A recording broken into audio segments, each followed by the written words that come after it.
Good evening सभी साथियों को, बहुत सारा प्यार, नमस्कार। स्वागत है आपका जीएस की कक्षा में। और इस बार जीएस की कक्षा में एक नया अनुभव, एक नया एक्सपीरियंस, एक तरह से कह सकते हो नए जोश के साथ, नए तरीके के साथ, एक बेसिक शुरुआत, बिल्कुल जीरो से हीरो बनने के सपने को पूरा करने के उद्देश्य से आज से स्टार्ट कर रहा हूं मैं आपके लूसेंट। और लूसेंट जो नीली वाली सभी बच्चों की क्या मानी जाती है, रामबाण। लोग कहते हैं लूसेंट की पढ़ाई मत करिएगा, लेकिन मैं बताऊंगा कि लूसेंट की पढ़ाई करिएगा और बहुत ही जबरदस्त तरीके से एक एक चीज मैं बताऊंगा। और विश्वास मानिएगा, जिस दिन लूसेंट खत्म होगी उस दिन प्रैक्टिस सेट लगाइएगा जाके और बताइएगा सर कितने आपके प्रश्न बन रहे हैं। चलिए, गुड इवनिंग आशीष, अलसित, अंजलि, अमरेंद्र, विनय, अनुराग, राधे राधे, अंकित, शर्मा, कुलदीप, अमित, रविकांत, बहुत बहुत धन्यवाद जो आप हमें इतना प्यार दे रहे हैं। और इतने दिन की जो गैपिंग थी उसके लिए मैं माफी चाहता हूं, थोड़ा सा मैं पारिवारिक कारणों की वजह से कक्षा नहीं ले पाया, लेकिन अब मैं बता रहा हूं बिल्कुल जोश से आया हूं वापस मैदान में। वापस एक धमाकेदार होगी, तो आज का ही परफॉर्मेंस बता देगा कि आगे हमारा बल्ला चलने वाला है कि नहीं। तो भाई साहब, भारत का इतिहास मतलब प्राचीन भारत, लूसेंट, प्राचीन भारत की शुरुआत कर रहे हैं। प्राचीन भारत, फिर मध्यकाल, फिर आधुनिक, फिर उसके बाद भूगोल पढ़ेंगे, फिर साइंस भी पढ़ेंगे, फिर पॉलिटी भी पढ़ेंगे और फिर पढ़ेंगे हम लोग अर्थशास्त्र। हर एक चीज पढ़ेंगे लूसेंट की, एक एक चीज, विविध भी पढ़ेंगे, खेल भी पढ़ेंगे, अंतरिक्ष भी पढ़ेंगे, मतलब जीएस का कोई कोना नहीं छोड़ेंगे। तो आग लगने के लिए तैयार है तो साथी तुम भी शेयर कर दो। बहुत बच्चे कहते हैं ना कि लूसेंट से कुछ नहीं होता, मैं दिखाऊंगा उनको लूसेंट से क्या होता है भाई साहब। बिल्कुल, बहुत बढ़िया, शेयर करना भाई साहब। राधे राधे, जय श्री कृष्णा, बहुत सारा प्यार। मुकेश, अतेंद्र, अमित, चंद्रेश, और टाइम याद कर लो, शाम को 7 बजे मजा आ जाएगा राघव सर के साथ लूसेंट की कक्षा में सभी बच्चों का। तो प्राचीन भारत लूसेंट की किताब है, नीली वाली, भारत का इतिहास। सबसे पहले किताबें सबके पास है, लेकिन पता किसी को नहीं है पढ़ना क्या है, छोड़ना क्या है। तो सबसे महत्वपूर्ण चीज है जीएस में क्या, जो बच्चे को स्किप करना आ गया वो विजेता है। जैसे सपना चौधरी के गाने देख रहे हो और बीच में कहीं ऐड आ गया तो स्किप करने में भला ये तभी गाने का पूरा मजा आता है। उसी प्रकार आपको जीएस में स्किप करने का आनंद आना चाहिए, ना कि ऐड देखने का। ऐड देखोगे तो बीच में फंस जाओगे और ऐड स्किप करोगे तो सफल हो जाओगे। तो भाई साहब, लूसेंट की कक्षा में स्किपेबल क्या छोड़ना है, क्या पढ़ना है, शुरुआत करते धमाकेदार। लूसेंट लूसेंट लूसेंट, भारत का इतिहास, प्राचीन भारत। प्राचीन भारत की पहली यूनिट में बताने से पहले बताना चाहता हूं क्या, तो बात समझना।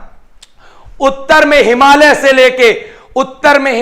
लेके दक्षिण में कन्याकुमारी समुद्र तक का फैला जो देश है उसको हम लोग भारतवर्ष के नाम से जानते हैं। और भारतवर्ष के नाम कई सारे हैं। भारत देश को भारत नाम पड़ा राजा भरत के नाम पे, और इसका नाम जो पड़ा इंडिया, इंडिया नाम रखा यूनानियों ने, आर्यावर्त भी नाम है इसका, और मुस्लिम इतिहासकारों ने इसका नाम रखा हिंदुस्तान। हिंदुस्तान इसलिए रखा क्योंकि सिंधु नदी बहती थी, सा को वो लोग पढ़ते थे हा, और सिंधु से निकला हिंदू, तो हिंदुस्तान हो गया। क्लियर है, बहुत बढ़िया, क्या बात है।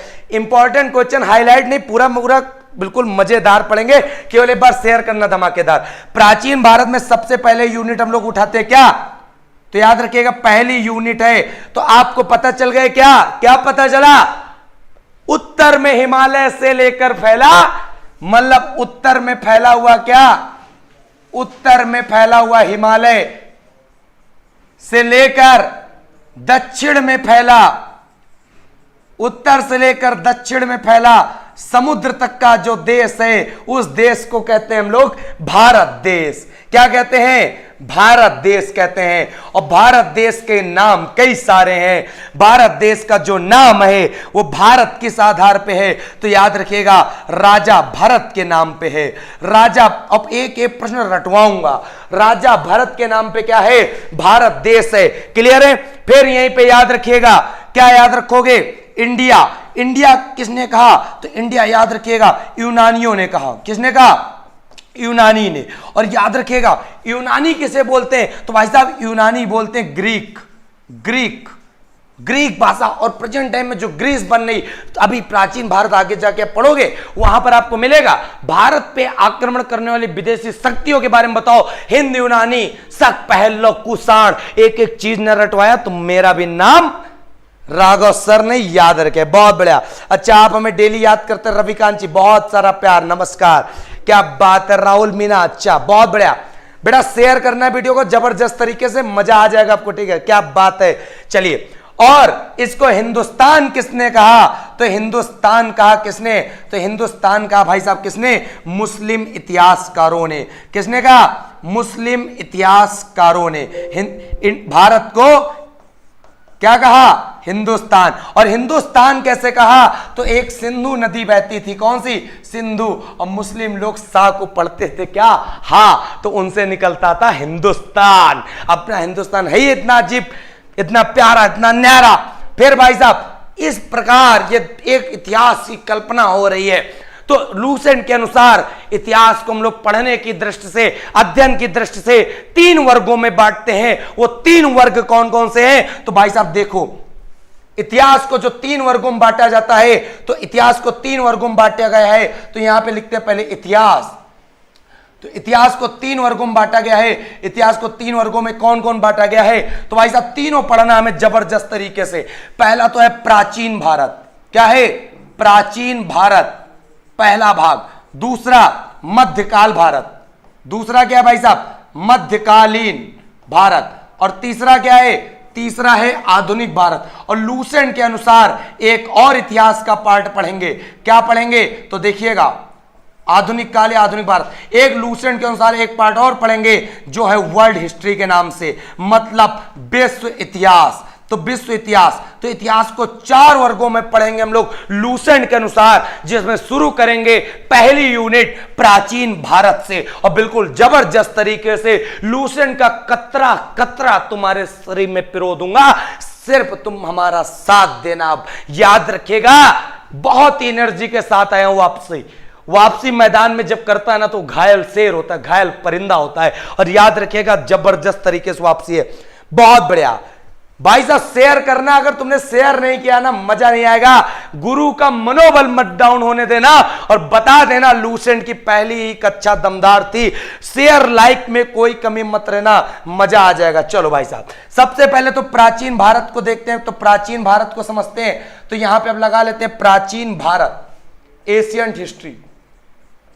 एशियंट हिस्ट्री, एशियंट हिस्ट्री में सबसे पहली यूनिट क्या है? एशियंट हिस्ट्री में सबसे पहली यूनिट क्या है? तो याद रखिएगा, इतिहास जानने के स्रोत। इतिहास जानने के स्रोत, क्या क्या पढ़ना है महत्वपूर्ण, हर एक चीज आज पता चलेगी।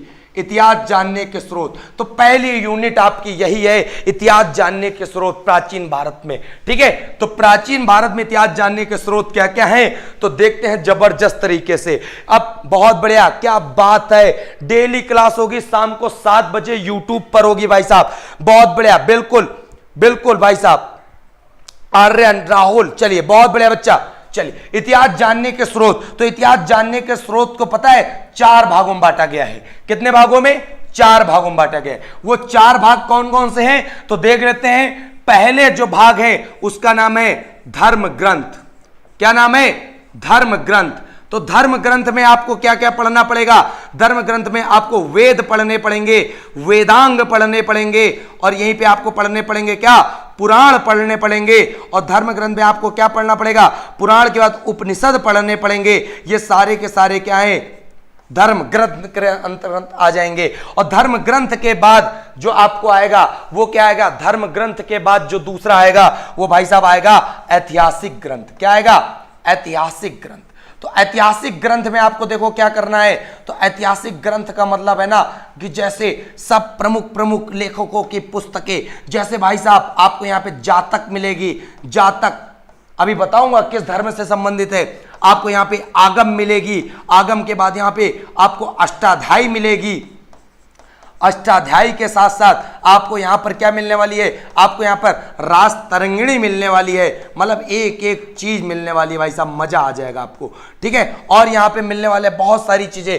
ऐतिहासिक ग्रंथ के अलावा जो तीसरा टाइप है स्रोत, वो क्या है? विदेशी यात्रियों का विवरण, विदेशी यात्रियों का विवरण। तो विदेशी यात्रियों का विवरण, जैसे यहां पर आपको चीनी यात्री पढ़ने को मिलेंगे, कौन से? चीनी। और यहीं पे आपको मिलेंगे यूनानी रोमन यात्री, यूनानी रोमन यात्री पढ़ने को मिलेगा।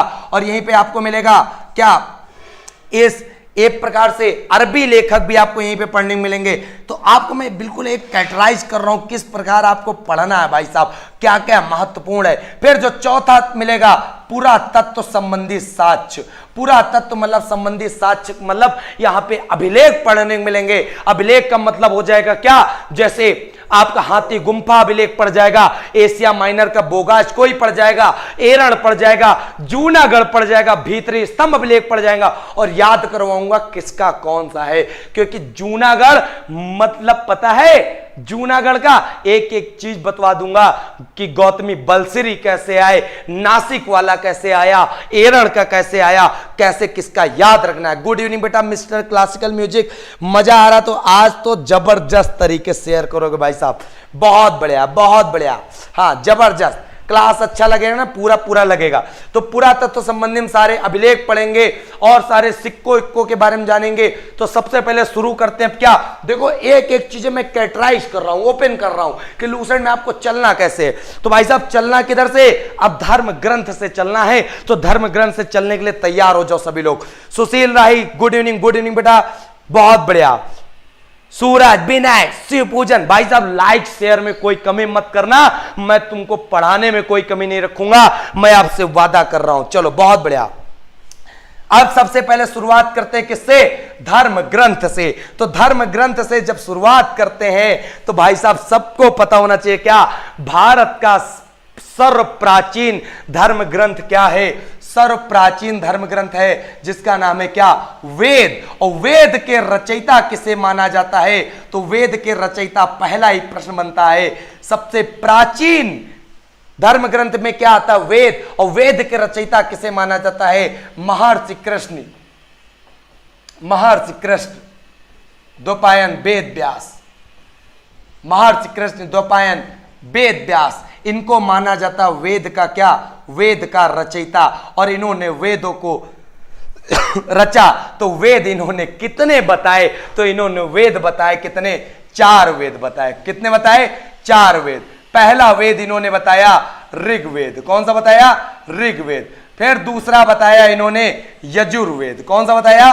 यजुर्वेद। यजुर्वेद के बाद जो तीसरा बताया इन्होंने वो कौन सा बताया? वो बताया सामवेद। सामवेद के बाद जो चौथा वेद इन्होंने बताया उसका नाम रखा इन्होंने अथर्ववेद। क्या रखा? अथर्ववेद। तो भाई साहब ये 4 वेद थे जो महर्षि कृष्ण द्वैपायन वेद व्यास के द्वारा रचित किए गए। सबसे पहला प्रश्न याद कर लो, वेदों की संख्या कितनी है? तो वेदों की संख्या है भाई साहब कितनी?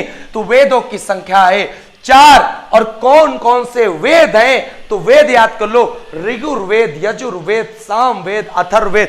पूरा एक सिस्टमेटिक वे में पढ़ाऊंगा।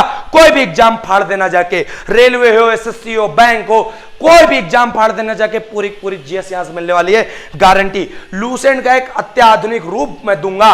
लूसेंट तो सबके पास है लेकिन पढ़ने का तरीका मैं बताऊंगा और एक एक चीज रटवा के छोड़ूंगा। सबसे पहले वेद के रचयिता महर्षि कृष्ण द्वैपायन वेद व्यास। वेदों की संख्या 4, ऋग्वेद, यजुर्वेद, सामवेद, अथर्ववेद।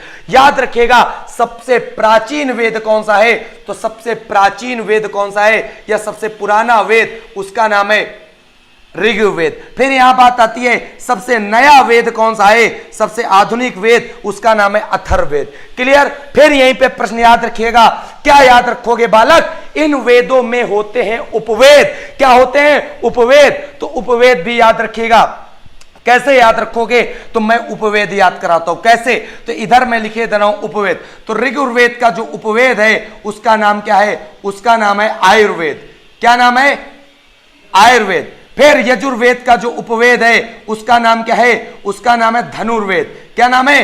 धनुर्वेद। फिर सामवेद का जो उपवेद है उसका नाम क्या है? उसका नाम है गंधर्ववेद। क्या नाम है? गंधर्ववेद। फिर बात आती है अथर्ववेद। अथर्ववेद का जो उपवेद है उसका नाम क्या है? उसका नाम है शिल्पवेद।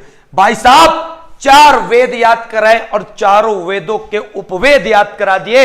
ऋग्वेद का आयुर्वेद, यजुर्वेद का धनुर्वेद, सामवेद का गंधर्ववेद, अथर्ववेद का शिल्पवेद। एक एक पहले यूनिट खत्म कराऊंगा, फिर टेस्ट भी लूंगा, मजा आ जाएगा। बिल्कुल डेली क्लास लूंगा। मीनू जी, शिवराज, आप लोगों का साथ रहेगा, प्यार रहेगा। एसएससी जीडी भी प्रिपरेशन होगी, सबकी प्रिपरेशन होगी। बिल्कुल बिल्कुल भाई साहब, मजा आ जाएगा, बहुत बढ़िया। हाँ, समझ में आ रहा ना? अरे भैया मजा तो आना है तुमको जबरदस्त तरीके से। क्या बात है, बिल्कुल बिल्कुल, क्या बात है। चलिए, बहुत बढ़िया बहुत बढ़िया। हाँ देखो, एक बालक का कमेंट आ गया देव देसवाल का, वेदों के रचयिता लोमहर्ष उग्र सर्वा, ये कह रहे हैं। भाई साहब एक बार फिर से देखो जाके, वेदों के रचयिता वेद व्यास है कि लोमहर्ष है। याद रखिएगा, लोमहर्ष बेटा पुराणों के माने जाते हैं। ठीक है, चलो बहुत बढ़िया। निहाल पांडे, जबरदस्त जबरदस्त होना। ये तुमको शेयर करना भाई साहब, आग लगानी है। एक एक प्रश्न रटवाऊंगा, याद कर लेना। वेद, अब बात करते हैं। इतनी बात समझ में आई कि नहीं आई? 4 वेद, 4 उपवेद। ऋग्वेद का आयुर्वेद, यजुर्वेद का धनुर्वेद, सामवेद का गंधर्ववेद, अथर्ववेद का शिल्पवेद। सबसे पुराना, सबसे नया। कोई डाउट? No doubt. आगे बेटा, सबसे पहले बात करते हैं ऋग्वेद की, फिर इसको ऊपर सरका दिया। नहीं, ऊपर नहीं सरकाएंगे, इसको करेंगे छोटा। क्या करेंगे? छोटा। तो इससे आराम से यहां साइड में मैं लगा दिया।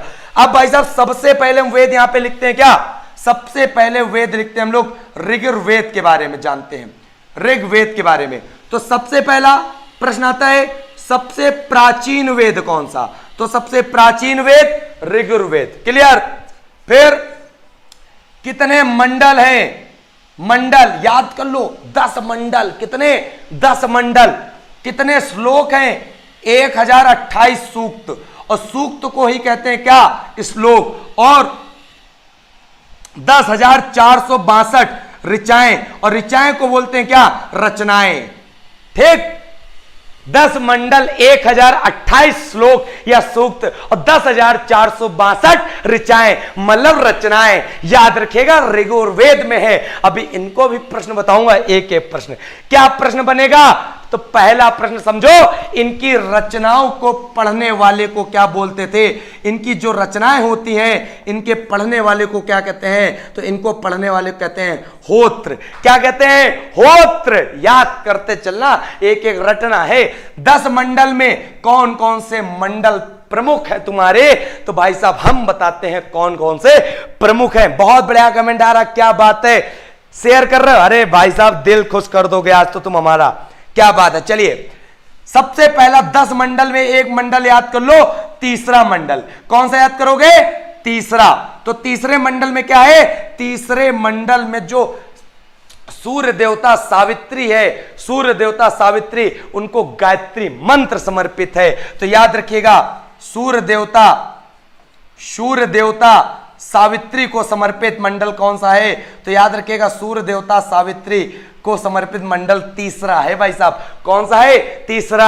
अब यही प्रश्न आ जाए कि गायत्री मंत्र ओम भूर्भुवस्सुवः तत्सवितुर्वरेण्यं वर्गो देवस्य धीमहि धियो यो न प्रचोदयात्। ये भाई साहब जो गायत्री मंत्र है, और इस मंत्र के उच्चारण से पूरे मन की शुद्धि होती है, आत्मविश्वास बढ़ता है, जोश बढ़ता है। ये हिंदू धर्म की मान्यता है। तो याद रखिएगा, गायत्री मंत्र का उल्लेख किस वेद में? तो गायत्री मंत्र का उल्लेख है भाई साहब किस वेद में? तो याद कर लो, ऋग्वेद में। कौन से वेद में? ऋग्वेद में। एक एक प्रश्न तुमको समझना है, ठीक है। फिर यहीं पे आपको याद क्या करना है? याद कर लेना, 9वें मंडल में क्या है? तो 9वें मंडल में है सोम देवता का उल्लेख। किसका उल्लेख है? सोम देवता का।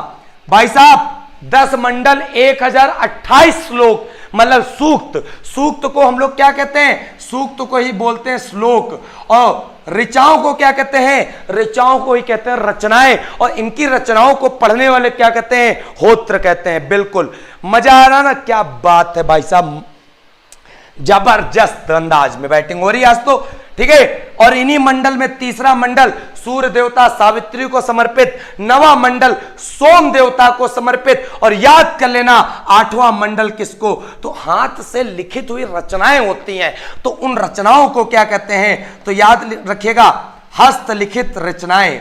हस्तलिखित रचनाएं। तो हस्तलिखित जो ऋचाएं हैं या रचनाएं हैं वो किस मंडल में है? 8वें में। और हाथ से लिखी हुई रचनाओं को क्या कहते हैं? तो याद रखिएगा, हाथ से लिखी हुई रचनाओं को कहते हैं क्या? खिल। क्या कहते हैं? खिल खिला खिल। क्लियर? तो भाई साहब तीसरा भी याद हो गया, 9वां भी याद हो गया और 8वां भी याद हो गया। और याद कर लो 10वां मंडल में क्या है? 10वां मंडल में है क्या पता है आपको? जो वर्ण व्यवस्था के बारे में बात करते हैं, जो इसको हम लोग क्या कहते हैं? एक प्रकार से वर्णित सूक्त व्यवस्था। क्लियर है? पुरुष सूक्त की बात करते हैं तो पुरुष सूक्त की बात किसमें है? तो याद रखिएगा पुरुष सूक्त की बात है 10वें मंडल में। और पुरुष सूक्त का मतलब इसमें कितने प्रकार के बताए गए? 4, ब्राह्मण, क्षत्रिय, वैश्य, शूद्र। क्या बताए गए? ब्राह्मण, पुरुष सूत्र जो बताए गए, सूक्त मतलब जो बटे हुए हैं जात, एक प्रकार से उनके कर्म के अनुसार बांटा गया था इस व्यवस्था में, पुरुष सूक्त में जो 10वें मंडल में। ऋग्वेद में जो 10वां मंडल है वो एक प्रकार से जातियों का बंटवारा है और ये वर्ण व्यवस्था का बंटवारा है। किस आधार पे? कर्म के आधार पे। तो याद रखिएगा जो पुरुष सूक्त है वो कितने वर्गों में? ब्राह्मण, क्षत्रिय, वैश्य और शूद्र। तो ये हो गया पुरुष सूक्त। क्लियर है? चलो बहुत बढ़िया, मजा आ रहा ना? चलो तो भाई साहब पूरा का पूरा ये ऋग्वेद हमने आपको जबरदस्त तरीके से क्या कर दिया? बता दिया। क्लियर है? गजब, क्या बात है। शिव पूजन निषाद गुड, 100% सही। क्या बात है भाई साहब। फिर देखो एक प्रश्न आता है ऋग्वेद में, इंद्र के लिए कितने रचनाएं की गई हैं या मंत्र की रचनाएं की गई हैं? तो याद रखिएगा इंद्र के लिए 250 और इंद्र से छोटे देवता जिनका नाम है अग्नि। क्या नाम है? अग्नि। और अग्नि के लिए कितनी ऋचाएं? तो याद रखिएगा 200। इंद्र के लिए 250 और अग्नि के लिए 200। एक एक प्रश्न बताएंगे जबरदस्त तरीके से। मजा आ रहा ना? चलिए 7 बजे से लगेगी, 7 बजे से क्लास डेली लगेगी। तो ऋग्वेद के बारे में उम्मीद करते मजा आ गया होगा। सबसे पुराना वेद ऋग्वेद, गायत्री मंत्र ऋग्वेद में कितने मंडल? 10 मंडल। कितने श्लोक? 1028 श्लोक या सूक्त। कितनी रचनाएं? 10,462 रचनाएं मतलब ऋचाएं। और इन रचनाओं को पढ़ने वाले क्या कहते हैं? इन ऋचाओं के पढ़ने वाले कहते हैं होत्र भाई साहब। और मंडल में 4 मंडल प्रमुख हैं। कौन कौन से? तीसरा जो मंडल है ना वो सूर्य देवता सावित्री को समर्पित है। और जो यहां पे 9वां मंडल है वो सोम देवता को समर्पित है। और यहां पे जो 8वां मंडल है वो हस्तलिखित रचनाएं, हाथ से लिखित रचनाओं के लिए, जिनको हम लोग खिल खिला खिल खिल कहते हैं। ठीक है? और जो 10वां मंडल है वो पुरुष सूक्त के लिए, जिसमें ब्राह्मण, क्षत्रिय, वैश्य, शूद्र के बारे में बताया गया है। और ऋग्वेद में इंद्र के लिए 250 मंत्र तथा अग्नि के लिए 200 मंत्रों के बारे में बताया गया है। चलिए बहुत बढ़िया। अच्छा अमृता जी कह रही हैं आपकी हैंड राइटिंग गजब है। थैंक यू बेटा। चलिए बहुत बहुत प्यार बेटा। फटाफट वीडियो को लाइक कर रहा हूं, वीडियो को शेयर करना बिल्कुल मत भूलिएगा। जबरदस्त अंदाज में पढ़ाऊंगा ये मान लीजिएगा। ठीक है? पूरी लूसेंट रटवा के छोड़ूंगा और रटवा के मानूंगा। किसी को मैं बिना रटवाए नहीं छोड़ूंगा। चलो भाई साहब, तो उम्मीद करते हैं ऋग्वेद के बारे में जानकारी सबको परफेक्ट मिल गई होगी और याद हो गया होगा। चलो ऋग्वेद के बाद जब आप नीचे पढ़ते हो तो ऋग्वेद के बाद एक नीचे टॉपिक दिया है। क्या दिया है? ईस्वी तथा ईसा पूर्व। बहुत बड़ा टॉपिक है भाई साहब। बीसी और एडी को बोला गया यहां पर क्या? ईस्वी। और बीसी को क्या बोला गया? ईसा पूर्व। क्या बोला गया? ईसा पूर्व, बीसी को। यह टॉपिक पहले कंप्लीट करना है, भी छोटा सा। एक एक बॉक्स की चीज समझाऊंगा, एक एक चीज, कुछ भी छोड़ूंगा नहीं। कुछ छोड़ दिया तो बेकार है। रटवाना आता नहीं, समझाना आता है मेरे को। ठीक है? चलो बहुत बढ़िया। बिल्कुल बिल्कुल बेटा। वाई ग्रुप सबके लिए, वाई ग्रुप, एक्स ग्रुप सब पढ़ो भाई साहब। ठीक, फिजिक्स मिलेगी वहां पे। सबसे बड़ी बात क्या होती है? बीसी का पहले तो फुल फॉर्म आपको पता होना चाहिए। क्या होता है? Before the Jesus Christ. Before the Jesus Christ कहने का मतलब है जीसस क्रिस्ट की बात कर दिया। ईसा मसीह के जन्म के पहले का समय क्या कहलाता है? ईसा पूर्व कहलाता है। क्या कहलाता है? ईसा पूर्व। किसको? बीसी को, ईसा मसीह के जन्म के पहले का समय। और याद कर लो एडी का फुल फॉर्म क्या होता है? एडी का फुल फॉर्म होता है एन्नो डोमिनी। क्या बोलते हैं? एन्नो डोमिनी। और एन्नो डोमिनी मतलब ईस्वी, ईसा मसीह के जन्म के बाद का समय। तो इससे पता चलता है ईसा मसीह का जन्म कब हुआ? तो ईसा मसीह का जन्म हुआ कब? 0 ईस्वी। जब भाई साहब जन्म 0 ईस्वी को होता है तो वो होता है क्या? Birthday of Isa Masih. ठीक है, तो ईसा मसीह का जन्म, बर्थडे ऑफ ईसा मसीह। ठीक है, जीसस क्रिस्ट का जन्म कब होता है? 0 ईस्वी को। तो इससे पता क्या चला हमें? इससे पता चला 0 ईस्वी के पहले का समय बीसी, 0 ईस्वी के बाद का समय एडी ईस्वी। जो 2021 चिल्ला रहे हो तो ये 2021 जो है ना भाई साहब, ये ईस्वी है ना कि बीसी। तो इसका मैं एग्जाम्पल मैं तुमको बताता हूं बहुत अच्छे से, हर एक चीज मजे से आएगा। ठीक है, चलो भाई साहब, क्या तो बात समझना मेरे शेर। एक उदाहरण मैं तुमको देता हूं। क्या देता हूं? एक महात्मा बुद्ध को जानते ही होगे। तो महात्मा बुद्ध को जब जानते हो तो महात्मा बुद्ध के बारे में पढ़ते हो। इनका जन्म जो होता है वो होता है 563 बीसी। कब होता है? 563 बीसी को। और इनकी मृत्यु कब होती है भाई साहब? इनकी मृत्यु होती है 483 बीसी। कब होती है? 483 बीसी। इससे पता चलता है, जब मैं भी छोटा था पढ़ता था तो भाई साहब हमें लगता था क्या हुआ, जो इतिहासकार है उन्होंने गलत लिख दिया, क्या उल्टा चलने लगे, सटिया उटिया गए कि पगला गए। तो पगलाए नहीं वो लोग, वो बिल्कुल सही थे, क्योंकि जो समय था ना वो उल्टा ही चलता था। बीसी का मतलब होता है समय को उल्टा चलाना, एटी का मतलब होता है समय को आगे चलाना। क्लियर है? जो प्रेजेंट टाइम चल रहा है समय आगे चल रहा वर्ष, बीसी का मतलब पीछे जाता है। क्लियर? तो भाई साहब 563 से पीछे आया तो हमको लगा कि ये उल्टा लिख दिए। 483 में जन्म होना चाहिए, 563 मरण होना चाहिए। लेकिन हुआ क्या? वो अपनी जगह सही थे, हम गलत थे अपनी जगह। इसका मतलब हुआ कि जन्म और मृत्यु से यह पता चला कि यह बीसी लिखा हुआ है। बीसी का मतलब उल्टा। तो आज हम तुमको समझाए दे रहे हैं बड़े जबरदस्त तरीके से। तो समझो भाई साहब, क्या समझोगे? तो इसको हम हटाए दे रहे हैं जिससे ये वाला कॉन्सेप्ट यहां पे तुम्हें समझ में आ गया। अब बात समझो, इसी प्रकार बांट दिए गए क्या? 4 संवत। एक संवत का नाम रखा गया जिसका नाम रखा गया विक्रम संवत। क्या रखा गया? विक्रम संवत। और विक्रम संवत के बाद जो दूसरा संवत बनता है वो बनता है कौन सा? शक संवत। कौन सा बनता है? शक संवत। और जो तीसरा बनता है भाई साहब वो बनता है क्या? गुप्त संवत। क्या बनता है? गुप्त संवत। और जो चौथा संवत बनता है वो बनता है क्या? हिजरी संवत। क्या बनता है? हिजरी संवत। तो भाई साहब इससे यह पता चला संवत तो और सारे हैं, कई सारे हैं, लेकिन 4 प्रमुख संवत हमें पढ़ने हैं। कौन कौन से? एक विक्रम, एक शक, एक गुप्त और एक हिजरी। 4 संवत प्रमुख हैं। कौन कौन से? विक्रम, शक, गुप्त और हिजरी। 4 संवत के अलावा हमें कोई संवत नहीं पढ़ने, क्योंकि पेपर में और कुछ नहीं पूछा जाता। बिल्कुल संगीता बेटा, आज से क्लास स्टार्ट हुई है। वीडियो को लाइक करना मत भूलना अगर मजा आ रहा हो। अगर लग रहा हो सर जी लूसेंट को एक रिफॉर्म करे दे रहे हैं, लूसेंट की परिभाषा बदले दे रहे हैं, लूसेंट को लोग जितने टीचर्स थे मोटी मोटी पोथी लेके चले आते, कहते हैं ये पढ़ो तो सिलेक्शन होगा। मैं कहता हूं लूसेंट पढ़ो विथ रिफॉर्म, उसको आधुनिकीकरण के माध्यम से बदलो।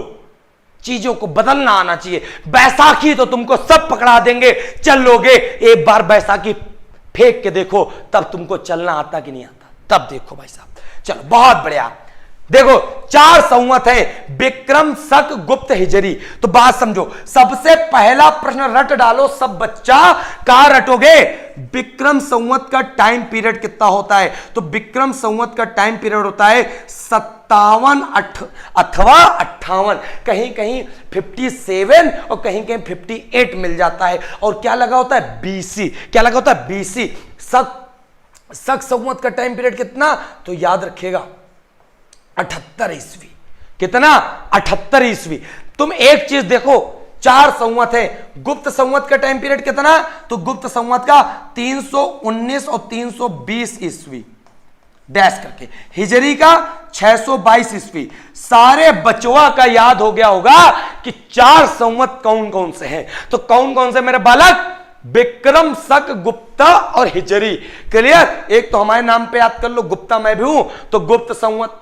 ठीक, मान लो राघव सर 319 320 याद हो गया तुम्हें। ठीक, तो भाई साहब विक्रम संवत, शक संवत, गुप्त संवत, हिजरी संवत, 4 प्रकार के संवत तुमको हमने रटवाए। क्लियर? सबके टाइम पीरियड तुमने याद कर लिए।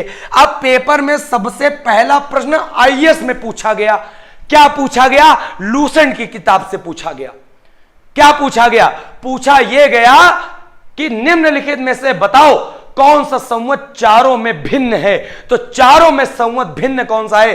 तो बता दो। सब में ईस्वी लगा पड़ा है और एकमात्र संवत जो पीछे की ओर दौड़ रहा है, कौन सा? विक्रम संवत। तो भाई साहब बच्चा बच्चा बोलेगा 4 संवत में भिन्न संवत कौन सा है? विक्रम संवत। चाहे आईएएस पूछ ले चाहे जो पूछ ले, तुम्हारा आंसर करेक्ट होगा। क्लियर? यहां पे नॉलेज सहित बात करूंगा मैं। ठीक है, चलो मजा आ रहा है ना? बहुत बढ़िया, मजा आना चाहिए भाई साहब। तो सबसे अलग संवत विक्रम संवत, और विक्रम संवत एक ऐसा संवत है जो पीछे की ओर दौड़ रहा, बाकी सब आगे की ओर। चलो मजा आ रहा। अब मैं अपने सचान सर से कहना चाहता हूं थोड़ा सा मुझे पानी की व्यवस्था करा दे, क्योंकि बच्चों को लूसेंट पढ़ा रहा हूं, जबरदस्त अंदाज में पढ़ाना है तो पानी के साथ थोड़ी एनर्जी भी मिलती रहे। गर्मी का मौसम है। चलो भाई साहब मजा आ रहा ना? अरे सपना बेटा इतने क्यों मैसेज भेज रही हो? मैं खुद हट जाऊंगा, स्क्रीनशॉट आप ले लेना बिटिया, परेशान ना हो। ठीक है, चलो चलो बच्चा आगे। तो मेरी गुजारिश है कि मुझे जल पिला दिया जाए। ठीक है, चलो। तो सबसे अलग संवत विक्रम संवत। क्लियर? क्यों? क्योंकि पीछे चलता, बाकी सब आगे चलते हैं। क्लियर है? चलो क्लियर बच्चा? चलिए, बहुत बहुत धन्यवाद सचान सर का, जो अपने राघव सर का इतना ख्याल रखते हैं।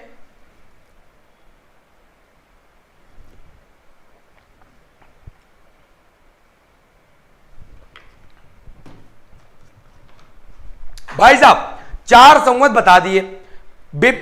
हटके कौन सा है? विक्रम है। कौन सा है? विक्रम है। क्लियर? 3 एक अप्रैल ये। अब देखो इसमें अगला पॉइंट क्या याद रखना, बात आती है तुम्हारे दिमाग में आ रहा होगा, जैसे तुम्हारी सब शादी हो जाती है तो तारीख भी याद रखते हो, सन भी याद रखते हो, बार बार उसी तारीख उसी सन के हिसाब से एनिवर्सरी मना लेते हो। क्लियर? या तुम्हारा जन्म दिवस हो जाए, तुम्हारे लड़के का हो जाए, तुम्हारी लड़की का हो जाए। ठीक? या मान लो भाई बहन जिसका भी जन्म दिवस हो, उस दिन जन्म दिवस हुआ हो तो वो मनाते हो बार बार। क्यों? क्योंकि वो स्पेशल था। क्लियर है? तो उसी प्रकार विक्रम संवत, शक संवत, गुप्त संवत, हिजरी संवत भी तो कुछ ना कुछ स्पेशल रहा होगा। तो स्पेशल क्यों रहा भाई साहब? तो विक्रम संवत याद रखिएगा, एक राजा थे। कौन राजा थे? उज्जैन के स्थानीय राजा थे, और आज तक इन राजा का नाम नहीं ओपन हुआ अभी तक। उज्जैन के स्थानीय राजा थे और नाम अभी तक का नहीं पता चला इनका क्या था। तो उज्जैन के स्थानीय राजा ने हराया किसको था? शकों को हराया। किसको हराया था? शकों को। अब तुम्हारे मन में बात आ रही होगी सर शक कौन थे? तो मैं बताता हूं कौन थे। भारत में जैसे आधुनिक में पढ़ते हो, यूरोपीय कंपनियों का आगमन हुआ, यूरोपीय कंपनियां भारत में आई, अंग्रेज पहले तो आई, पुर्तगाल फिर डच, अंग्रेज। क्लियर है? पुत्रड़ा डैड फंसा बताया था। ठीक उसी प्रकार भारत, प्राचीन भारत में भी आक्रमण हुआ है भाई साहब। मध्य में जैसे मुगलों ने किया, प्राचीन में किसने किया? तो प्राचीन में याद कर लो क्रम, सबसे पहले हिंद यूनानी। प्राचीन भारत में आक्रमण करने वाली शक्तियों का क्रम क्या विदेशी होगा? हिंद यूनानी, फिर है शक, और शक के बाद क्या है? शक के बाद है पहल्लव, और पहल्लव के बाद क्या है? कुषाण। तो सब बच्चा बच्चा बोलेगा प्राचीन भारत में आक्रमण करने वाली विदेशी शक्ति 4 कौन कौन से थी? तो भैया हिंद यूनानी थी, शक थी, पहल्लव थी और कुषाण थी। हिंद यूनानी, शक, पहल्लव, कुषाण। हिंद यूनानी, शक, पहल्लव, कुषाण, 4 शक्तियां प्रमुख थी जो विदेशी शक्ति थी। क्लियर? अब देखो, तो उज्जैन के जो स्थानीय राजा रहे विदेशी शक्ति आए थे शक, इनका हरा देना है। तो जिस सन में इन्होंने हराया क्लियर नहीं कर पाया कि 57 एक 58 इसी सन को मनाते हम लोग विक्रम संवत। और विक्रम संवत इसलिए मनाते क्योंकि ये जो राजा थे ना, ये राजा भाई साहब जो थे ना थोड़ा एडवांस थे। इन्होंने जैसे ही जीता इन्होंने अपनी उपाधि रख ली, अपनी उपाधि ग्रहण की। कौन सी? विक्रमादित्य उपाधि। विक्रमादित्य उपाधि का नाम रख लिया। और भारत में अभी तक का इतिहास में टोटल विक्रमादित्य की 14 उपाधियां हो चुकी। कितने लोग विक्रमादित्य की उपाधि ग्रहण कर चुके हैं? 14 लोग विक्रमादित्य की उपाधि ग्रहण कर चुके हैं, जिसमें सबसे फेमस उपाधि जो है वो पता किसकी है? चंद्रगुप्त द्वितीय की। चंद्रगुप्त द्वितीय की सबसे फेमस उपाधि है विक्रमादित्य की, याद रखिएगा। तो इसका तो मतलब समझ में आ गया होगा, आ गया ना, कि ये विक्रम संवत क्यों चालू हुआ? उज्जैन के स्थानीय राजा ने शकों को हराया था और इन्होंने कौन सी उपाधि वापस ग्रहण की? विक्रमादित्य। टोटल इतिहास में आज तक विक्रमादित्य की कितनी उपाधियां हुई? तो 14 उपाधियां आज तक हो चुकी, 14 लोगों ने। तो ये विक्रम के नाम पे विक्रम संवत। क्लियर? फिर भाई साहब शक संवत देखो, क्या देखोगे? शक संवत। शक संवत के सन में 78 ईस्वी में। तो शक संवत ज्यादा कुछ नहीं बताएंगे, बहुत ही सरल तरीके से बताएंगे आपको। पता कैसे? जो एक जो 4 शक्ति तुमको याद करवाया हमने, हिंद, यूनानी, शक, पहलव, कुषाण, एमा एक का तो काम हो गया, एक का तो काम हो गया। उज्जैन के स्थानीय राजा शकन का हरा दिन, तो विक्रम संवत चालू हुआ। क्लियर? फिर इसके बाद एक और काम है का? कुषाण जो वंश के शासक हैं, कुषाण वंश के, तो कुषाण वंश के शासक का नाम रहे, कुषाण वंश के शासक जो हैं, कुषाण वंश के शासक, उनका नाम था कनिष्क। क्या नाम था? कनिष्क। और याद रखिएगा पूरे कुषाण वंश का सबसे प्रतापी शासक, पूरे कुषाण वंश का सबसे ज्यादा प्रतापी शासक पता कौन है? कनिष्क था, कनिष्क। और कनिष्क ने क्या किया? इस सन में इन्होंने एक उपलब्धि हासिल कर ली। क्या? कहीं अब हम गद्दी पर बैठेंगे, तो टीका वीका लगा होगा, माला वाला पहना होगा, सिंहासन बैठे, मुकुट उकुट लगा होगा। तो याद रखना कनिष्क का जिस सन में राज्यरोहण हुआ था या राज्यभिषेक हुआ था, उस सन को हम लोग कहते हैं क्या? शक संवत। क्या कहते हैं? शक संवत। तो दोनों संवत याद हो गए, कौन किसकी वजह से चालू हुआ। तो उज्जैन के स्थानीय राजा ने शकों को हराया, विक्रमादित्य की उपाधि ली, तो विक्रम संवत। कुषाण वंश का शासक कनिष्क ने मुकुट पहना, तो वो क्या हो गया? शक संवत 78 ईस्वी। क्लियर है? क्लियर होना चाहिए। अब सबसे बड़ा प्रश्न, जो तुम्हारा कैलेंडर है, पता कौन सा कैलेंडर है तुम्हारा? ग्रेगोरियन कैलेंडर है। जो अपना कैलेंडर है उस कैलेंडर का नाम पता क्या है? ग्रेगोरियन। और याद रखिएगा ग्रेगोरियन कैलेंडर ऐसा कैलेंडर है जो किस पर आधारित है? किस संवत पे? वो आधारित है शक संवत पे। वो आधारित है किस पे? शक संवत। तो पेपर में प्रश्न आता है, जो भारत का आधुनिक कैलेंडर है ग्रेगोरियन कैलेंडर, किस पे आधारित है? वो आधारित है किस पे? शक संवत पे। क्लियर? याद हो गया? अंग्रेज लोग महीना मनाते हैं 1 जनवरी, आखिरी मनाओ तो दिसंबर, लेकिन तुम्हारा महीना जो ओरिजिनल है हिंदी माह, पहला मंथ कौन सा होता है? तो याद रखिएगा पहला माह जो होता है उसको बोलते हैं क्या? चैत्र। क्या बोलते हैं? चैत्र।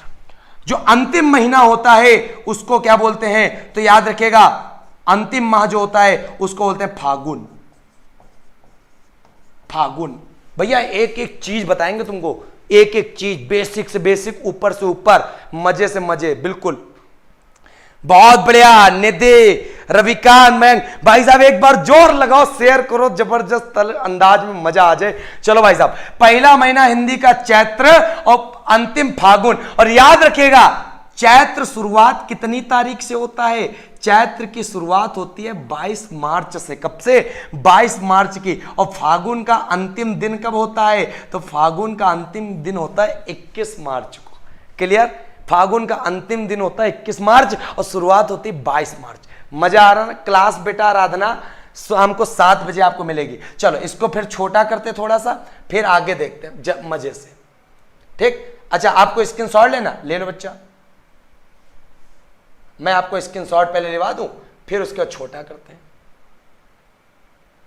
ठीक? चलो ले लो बेटा, स्क्रीनशॉट भी लेते रहो, सब कुछ आराम से नोट्स बनेंगे, मजा आ जाएगा बिल्कुल। एमटेक कंप्यूटर एजुकेशन उन्नाव, क्या बात है, मजा आ रहा है भाई साहब। उन्नाव में झंडे गाड़ने अपने अब तो।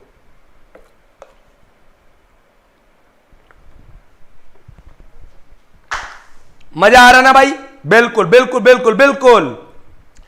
लिखें कि याद करें समझे तो तुम्हारी इच्छा भैया, याद करो तो बिल्कुल। कमलेश अब साथ नहीं छोड़ेंगे, लेकिन साथ तुम भी निभाओगे, बेवफा नहीं होगे तुम लोग पता क्या कर, तुमको अकेले छोड़ो तो मजबूरन हमें कोने में जाके बैठना पड़ता है, ठीक है।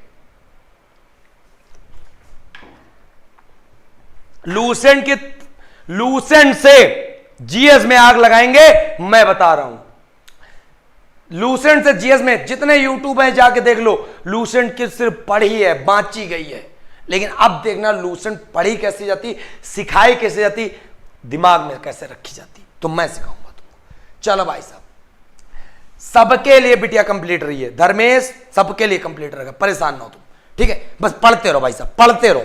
चलो अब इसको करते हैं छोटा थोड़ा सा, फिर इसको पहुंचा देते यहां, और जब यहां पहुंचा दिया हमने तो बात समझो बहुत ध्यान से। क्या समझोगे बच्चों? तो विक्रम समझ में आगा, शक समझ में आगा। अब बचा गुप्त संवत। तो गुप्त संवत किसने चालू किया? तो याद रखिएगा, गुप्त संवत चालू किया किसने? चंद्रगुप्त प्रथम ने। चंद्रगुप्त प्रथम ने क्या चालू किया? गुप्त संवत। कौन सा संवत? गुप्त संवत। याद रखिए, हिजरी संवत क्या होता है? तो मुस्लिम धर्म के या इस्लाम धर्म के पैगंबर तो पता ही होगा। तो मुस्लिम धर्म के पैगंबर का नाम क्या था? तो मुस्लिम धर्म के पैगंबर का नाम था मोहम्मद साहब। मोहम्मद साहब, मुस्लिम धर्म या इस्लाम धर्म के पैगंबर मोहम्मद साहब, ठीक। अब भाई साहब इन्होंने क्या किया? इन्होंने किया ये कि 622 ईस्वी में ये इनको ज्ञान की प्राप्ति हुई। क्या हुई? 622 ईस्वी में ज्ञान की प्राप्ति हुई। और ज्ञान की प्राप्ति कहां पर हुई? तो हीरा नामक गुफा में हुई। कहां पर हुई? हीरा नामक गुफा में। किसको? मोहम्मद साहब को। तो भाई साहब 622 ईस्वी को कहते हैं क्या? हिजरी संवत। पेपर में प्रश्न आ गया, हिजरी संवत कौन से धर्म से संबंधित रहे? तो भैया मुस्लिम भाई वाला संबंधित है इस्लाम धर्म से। याद रखना, बिल्कुल बिल्कुल। बच्चा दीपक पहली क्लास है, परेशान मत हो, ठीक है। पहली क्लास है, एक एक प्रश्न बताऊंगा मैं तुमको। अब सभी बच्चों के लिए एक प्रश्न आ रहा है बहुत ही जबरदस्त अंदाज में। देखता हमारा बच्चों का कितना तेज भाव है। चलो भैया, सबसे पहला प्रश्न तुम्हारे स्क्रीन पे आ रहा क्या? शक संवत एवं हिजरी संवत। हिजरी संवत के मध्य कितने वर्ष का अंतर है? के मध्य कितने वर्ष का अंतर है? देखते हैं कितने बालक बताते हैं कितने वर्ष का अंतर है। जल्दी से बताओ भैया, कौन बताएगा? देखते हैं कौन बाजी मारता है। स्टडी एंड फिटनेस, बिल्कुल बिल्कुल, बहुत बढ़िया। दीपांशु किलर किलर किलर, क्या बात है भाई साहब। हाँ, मैथ की क्लास होगी बच्चों 8:30 बजे। अम्बुसर SD यादव तबाही मचावे आ रहे हैं मिश्रण लिख के, ठीक। चलो जल्दी बताओ, शक संवत और हिजरी संवत के मध्य अंतर जल्दी बताओ बच्चा, बहुत बढ़िया। बिल्कुल, लूसेंट की आज पहली क्लास है। अच्छा आ गया आंसर, क्या बात है मेरे शेर। देखो हिजरी संवत, देखो सभी बच्चों का गलत आंसर आ रहा। पता क्या गलत आ रहा? अभी हम बताते हैं गलत क्या आ रहा आपका। भाई साहब शक संवत टाइम पीरियड कितना था? 78 ईस्वी। और हिजरी संवत का कितना था? 622 ईस्वी। दोनों के बीच अंतर पूछ रहा। ईस्वी सेम है, तो 622 में घटा कितना दो? 78। तो 12 में 8 के कितना बचा? 4। 11 में 7 के 4। यहां कितना बचा?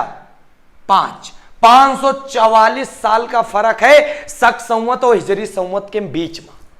ये IAS में प्रश्न पूछे जावती तरह। क्लियर? चलो बहुत बढ़िया। 544, क्या बात है। ज्योति अहिरवार, क्या बात है। सी ऑफ नॉलेज, मजा आ गई बच्चा।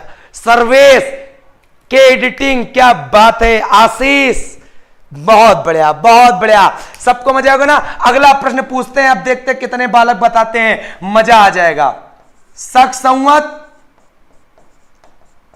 संवत एवं विक्रम संवत के मध्य अंतर बताओ। शक संवत एवं विक्रम संवत के मध्य अंतर कितने वर्ष का है? के मध्य अंतर कितने वर्ष का है? देखते हैं कौन बचवा इस बार बाजी मारा था वहां। चलो बहुत बढ़िया, राजा नंदन। क्या बात है, क्या बात है। चलिए सभी लोग मैथ की क्लास में आज जुड़ना, क्योंकि एसएससी जीडी का प्रारंभ हुआ है।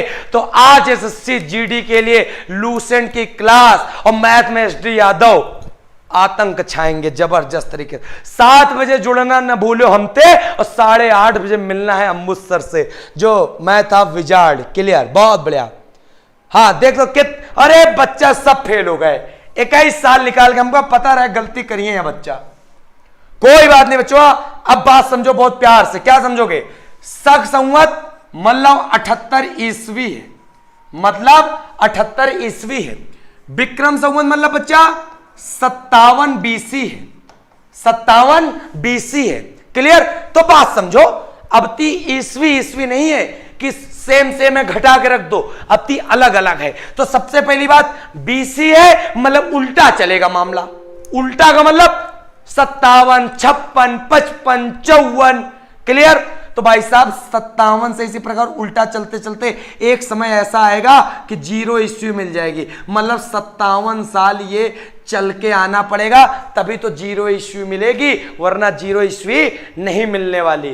क्लियर हो गई बात? चलो बहुत बढ़िया। फिर आगे देखो, फिर आगे देखो जबरदस्त अंदाज में। तो 57 ये चल के आए, उसके बाद बचवा क्या करना है? पता क्या करना है? 0 ईस्वी तक गई जाइयो, कहां तक का? 78 तक का, मतलब 1 ईस्वी, 2 ईस्वी, 3 ईस्वी, 4 ईस्वी, 5 ईस्वी, 6 ईस्वी, इस तरह चले जाइयो 78 तक का।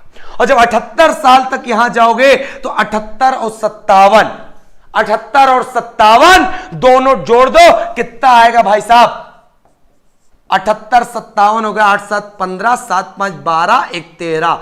भैया मैथ सीखे रहे हो, हम भी अम्बुज सर से मैथ सीखते हैं, तभी आप जोड़ पाते हैं, याद रखिएगा। ठीक है? अम्बुज सर हमारी क्लास डेली 2 घंटे मैथ की लगाते हैं। तो 135 वर्ष आ गया किसके किसके बीच डिफरेंस? शक संवत और विक्रम संवत के बीच। तो भैया जितने लोग सही थे, मधु बिल्कुल सही, बहुत बढ़िया। योगेन, संदीप, क्या बात है, मजा आ रहा ना भाई साहब? मजा आएगा। इस तरह के प्रश्न तुमको इतिहास में कोई नहीं पढ़ाएगा, हम पढ़ाएंगे। ठीक है? चलो भाई साहब, बहुत बढ़िया। और कभी भी 58 ईस्वी लेके आ जाए, ऑप्शन 135 ना होए, 136 हो तो वो सही जी। बताओ कैसे हो जी? क्योंकि 57 की जगह वही क्या मान ले हैं? 58, तो 58 मान के चलिए तो 136 आ जी। क्लियर? क्लियर है भाई साहब? चलो मजा आ रहा नहीं आ रहा? शेयर लाइक रुकना नहीं चाहिए, आज आतंक लगना चाहिए। लूसेंट की पहली क्लास है, और बता देना बच्चों को भाई साहब यहां सिखाया नहीं, समझाया जाता, दिमाग में छपाया जाता। ठीक है? चलो, हर जगह तुमने रटने वाली विद्या पढ़ी होगी, यहां रटे होगे नहीं आप। तो भाई साहब सारे संवत अंतर निकाल लोगे, तो अगर एक बार संवत की बात करें तो कितने संवत? 4।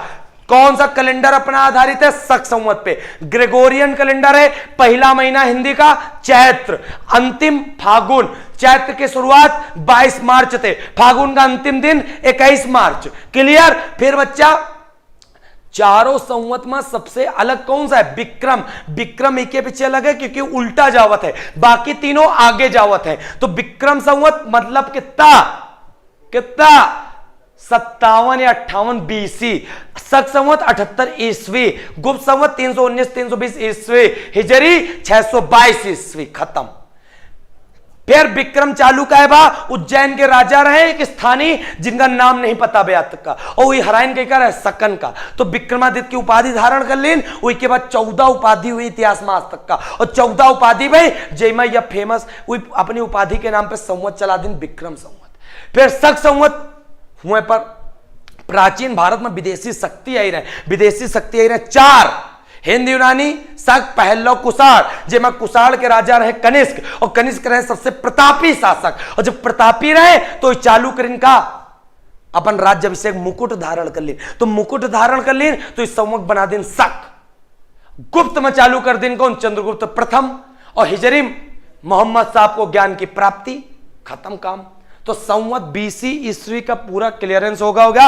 आज के बाद अब तुमको कोई रोकेगा नहीं, गारंटी मैं बता रहा हूं। चलो बहुत बढ़िया, मजा आ रहा ना? बिल्कुल। नैना पटेल, बिल्कुल मजा आ रहा है, बहुत बढ़िया। मधु प्रभाकर, क्या बात है। रविकांत भाई साहब डेली शाम को 7 बजे जुड़ना। आगे तो ईसवी और ईसा पूर्व खत्म हो गया, तो ऋग्वेद के बाद अब जो अगला वेद आता है उस वेद का नाम क्या है? तो उस वेद का नाम है यजुर्वेद। क्या नाम है? यजुर्वेद। भाई साहब यजुर्वेद। और याद रखिएगा ऋग्वेद की रचनाओं को पढ़ने वाले को होत्र कहते हैं। ऋग्वेद के पढ़ने वाले रचनाओं को क्या कहते हैं? होत्र कहते हैं। लेकिन जो यजुर्वेद की ऋचाएं होती हैं, यजुर्वेद की रचनाएं होती हैं, उनको पढ़ने वाले क्या कहते हैं? उनको पढ़ने वाले को कहते हैं अधर्यु। क्या कहते हैं? अधर्यु। क्लियर? यजुर्वेद की रचनाओं को पढ़ने वाले को। और आपको पता होना चाहिए कि भाई साहब यजुर्वेद का जो उपवेद है उसका नाम क्या है? उसका नाम है धनुर्वेद। क्या नाम है? धनुर्वेद। यजुर्वेद का जो उपवेद है, और यजुर्वेद ऐसा वेद है जिसमें पता क्या है? सारस्वर, सारस्वर पाठ के लिए, मतलब पूजा उजा करने के लिए, पूजा उजा करने के लिए जो मंत्रों का उच्चारण किया जाता है वो कौन सा है? यजुर्वेद है। क्लियर? और याद रखिएगा तुम कविताएं सुने होगे, गद्य पढ़े होगे, पद्य पढ़े होगे, लेकिन एक ऐसा वेद जो गद्य एवं पद्य दोनों में है, तो गद्य एवं पद्य वाला वेद कौन सा है? उसका नाम है यजुर्वेद। और दूसरे नंबर का वेद है ऋग्वेद के बाद ही का नंबर आता। क्लियर? एक एक प्रश्न रटवाएंगे, मानेंगे तुमको। बहुत बढ़िया। चलिए बहुत बढ़िया, जबरदस्त तरीके से पढ़ रहा है भाई साहब। क्या बात है, क्या बात है। मजा आ रहा है, मजा आ रहा। बिल्कुल बिल्कुल बिल्कुल मजा आ रहा ना भाई साहब? बिल्कुल भाई साहब, बहुत बढ़िया। चलिए अब अगला वेद देखते हैं। अच्छा, आनंद ही आनंद, परमानंद भाई साहब, क्या बात है। चलिए भाई साहब अगला वेद, छोटे छोटे वेद हैं, यह है अगला तीसरे नंबर का वेद, जिसका कहते हैं सामवेद। क्या कहते हैं? सामवेद। ठीक। और सामवेद की ऋचाओं को पढ़ने वाले क्या कहते हैं? तो सामवेद की ऋचाओं को पढ़ने वाले कहते हैं क्या? पता? उदात्र कहते हैं। उदात्र। क्या कहते हैं? उदात्र कहते हैं। सामवेद को पढ़ने वाले क्या कहते हैं? ऋचाओं को पढ़ने वाले को उदात्र कहते हैं। याद रखिएगा। और सामवेद ऐसा वेद है जिसमें संगीत के बारे में है। तो संगीत का जनक कौन सा वेद कहलाता है? तो संगीत का जनक सामवेद कहलाता है। और सामवेद का उपवेद कौन सा है? तो सामवेद का उपवेद का नाम है गंधर्व वेद। क्या नाम है? गंधर्व वेद। देखो कुल लूसेंट के अलावा भी जानकारी जोड़ेंगे जिससे पेपर तुम्हारा फंसे ना भाई साहब। अगर पेपर फंस जाएगा तो मजा नहीं आएगा, ये मान चलो। ठीक है, चलिए बहुत बढ़िया। बिल्कुल है ना, फंसना नहीं चाहिए तुम्हारा पेपर। तुम्हारा पेपर फंसेगा दुख हमें होगा। बिल्कुल मजा आ रहा ना। तो कौन सा वेद जो संगीत का जनक है? सा से संगीत, सा से शाम, सा से संगीत, सा से शाम, और शाम को ही गाना आता है जबरदस्त। भाई साहब इनकी ऋचाओं को पढ़ने वाले को उदात्र कहते हैं। और इस वेद, इसके उपवेद का नाम गंधर्व वेद है। तो इस प्रकार याद रखिएगा जबरदस्त तरीके से। अगला वेद एवं अंतिम वेद कौन सा है? तो अगला एवं अंतिम वेद के बारे में देख लो। अगला एवं अंतिम वेद देख लो, उसका नाम क्या है? तो भाई साहब उसका नाम है, जो अंतिम वेद है उसका नाम है अथर्ववेद। क्या नाम है? अथर्ववेद।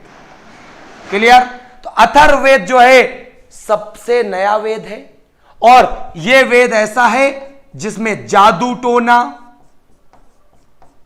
वशीकरण, जादू टोना, वशीकरण, बलिदान आदि सारे मंत्रों का उच्चारण जिसमें होता है उसको कहते हैं अथर्ववेद। और याद रखिएगा अथर्ववेद की रचनाओं को पढ़ने वाले क्या कहते हैं? तो अथर्ववेद की रचनाओं को पढ़ने वाले क्या कहते हैं? ब्रह्मा कहते हैं। क्या कहते हैं? ब्रह्मा कहते हैं। याद रखिएगा जबरदस्त अंदाज में कि अथर्ववेद की रचनाओं को पढ़ने वाले क्या कहते हैं? ब्रह्मा। ये आपको लूसेंट में नहीं मिलेगा। ठीक। फिर बात आती है कि अथर्ववेद के उपवेद का क्या नाम है? तो अथर्ववेद के उपवेद का नाम है जिसको कहते हैं क्या? शिल्प वेद। क्या कहते हैं? शिल्प वेद कहते हैं। किसके? अथर्ववेद के उपवेद को शिल्प वेद कहते हैं। जबरदस्त अंदाज में याद रखिएगा। और याद रखिएगा अथर्ववेद एक ऐसा वेद है जो बालिका होती हैं, कन्या होती हैं, उनके जन्म की निंदा करता है। ये कन्या के जन्म की निंदा करने वाला वेद कौन सा है? तो याद रखिएगा, कन्या के जन्म की निंदा करने वाला वेद का नाम है, उसको कहते हैं क्या? अथर्ववेद। क्लियर? क्लियर भाई साहब? फिर यहीं पे याद रखिएगा, अथर्ववेद एक ऐसा वेद है, याद रखिएगा, जब से प्रेजेंट टाइम में देवता हम लोग इंद्र देवता मानते, उसी प्रकार अथर्ववेद में देवता माना जाता था। पता किसको?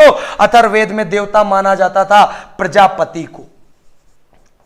देवता यहां किसे कहा जाता था? देवता कहा जाता था प्रजापति को। किसको कहा जाता था? प्रजापति को। और प्रजापति की 2 पुत्रियों का उल्लेख किस वेद में मिलता है? तो प्रजापति की 2 पुत्रियां और कोई नहीं, एक पुत्री का नाम था सभा और एक पुत्री का नाम था समिति। याद रखेगा, सभा और समिति 2 पुत्रियां थी। कौन से देवता की? प्रजापति की। और प्रजापति जो देवता हैं वो कौन से वेद में है? याद रखेगा, अथर्ववेद में। भाई साहब मजा है ना? क्या बात है, क्या बात है, तुमने गर्दा उड़ा दी भाई साहब, क्या बात है। लाइक शेयर तो आग लगा दी। बिल्कुल भाई साहब, बिल्कुल लाइक शेयर भाई, ठोक दो एक बार लाइक शेयर। आज पहली क्लास लूसेंट की तबाही लेकर आ रही है, बहुत बढ़िया, जबरदस्त, क्या बात है। बिल्कुल बिल्कुल भाई साहब। अच्छा हाँ, लाइक कर रहे हो, जबरदस्त लाइक कर रहे हो, क्या बात है मेरे शेर, जबरदस्त। चलिए, मजा आ रहा ना? मजा तो आएगा ही भाई साहब, मजा क्या नहीं आएगा। फिर समझो, वेदों का पूरा झाम खत्म। अब वेद के बाद जो अगला धर्म ग्रंथ पढ़ेंगे उसका नाम है वेदांग। क्या नाम है? वेदांग। क्लियर है? अच्छा, सीएम जी कह रहे हैं राघव सर के लिए ठोको लाइक। भाई ठोको ठोको ठोको लाइक भाई साहब। चलो बहुत बढ़िया। जिसको नौकरी पाना है फिनिक्स एकेडमी आना है। अब सरकारी नौकरी लगेगी तुम्हें आसान, क्योंकि फिनिक्स एकेडमी तुम्हारे लिए क्या कर रहा है? दिन रात एक करने वाला है। चलिए बहुत बढ़िया। एनटीपीसी क्या बच्चा, कोई भी एग्जाम दे जाएगा, सारे एग्जाम में आएगा।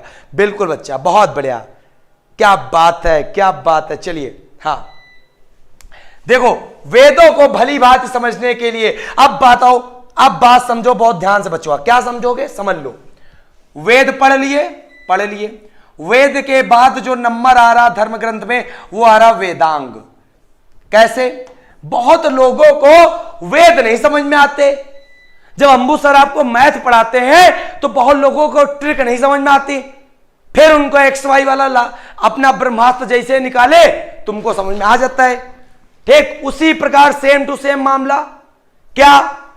तो भाई साहब, वेदों को भली भांति समझने के लिए, वेदों को भली भांति समझने के लिए, भली भांति समझने के लिए जो रचना की गई उसका नाम है वेदांग। और वेदांग की संख्या है कितनी? 6। और याद कर लो वेदांग कौन कौन से हैं।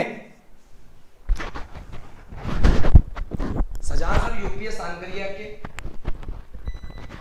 अंबू सर, चलिए बहुत बढ़िया। हाँ बेटा, थोड़ा सा लाइट के इशू है, आराम से, कोई दिक्कत नहीं है। यूपीएस ऑन कर दो। यूपीएस बंद कर गए थे ना? हाँ तभी तो वो आवाज कर रहा है। कोई नहीं बेटा, थोड़ा सा बस लाइट का इशू है।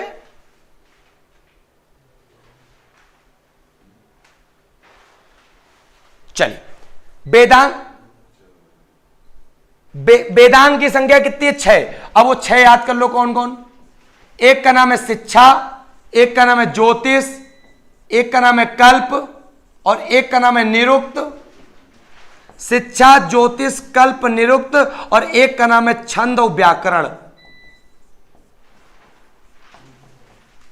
तो भाई साहब टोटल जो वेदांग हैं वो कितने हैं? वेदांग है 6। कौन कौन से? तो याद रखिएगा, शिक्षा, ज्योतिष, कल्प, निरुक्त, छंद, व्याकरण। पेपर में प्रश्न फंसा क्या? निम्नलिखित में से कौन सा वेदांग नहीं है बच्चों? तो आप आराम से बता दोगे शिक्षा, ज्योतिष, कल्प, निरुक्त, छंद, व्याकरण, ये सारे क्या हैं? ये सारे वेदांग हैं। और वेदांगों की रचना सिर्फ इसलिए की गई क्योंकि बहुत लोगों को वेद समझ में नहीं आए। तो वेद जिनको समझ में नहीं आए तो उसके लिए रचना करनी पड़ी किसकी? वेदांग की। और वेदांग की संख्या कितनी है? 6। शिक्षा, ज्योतिष, कल्प, निरुक्त, छंद, व्याकरण। रट लो, दिमाग में बिल्कुल बैठा मारेंगे, मानो। ठीक, इतनी बात समझ में आ गई? इतनी बात समझ में आ गई? एसएससी जीडी की बात कर, हम तुमका बनाना चाह रहे हैं ऑफिसर और तुम बने जा रहे हो सिपाही। सिपाही तो बनबे करिए भाई साहब। ठीक, चलो बहुत बढ़िया। आलोक जी, सरवन, तेजवीर, आशुतोष, सभी बच्चों को समझ में आ रहा है, बहुत बढ़िया। आज आपकी पहली क्लास है प्रिया जी, अच्छा लग रहा है आपको, बहुत बढ़िया, क्या बात है। चलो भाई साहब आगे आगे क्या करते हैं, देखो अब बहुत अच्छे से याद कर लो, क्या पता, वेद के बाद वेदांग है, वेदांग के बाद पता क्या है, वेदांग के बाद है पुराण। पुराण पुराण पेपर में रट लो। वेद कितने 4, वेदांग कितने 6, पुराण कितने 18, याद कर लो, क्लियर।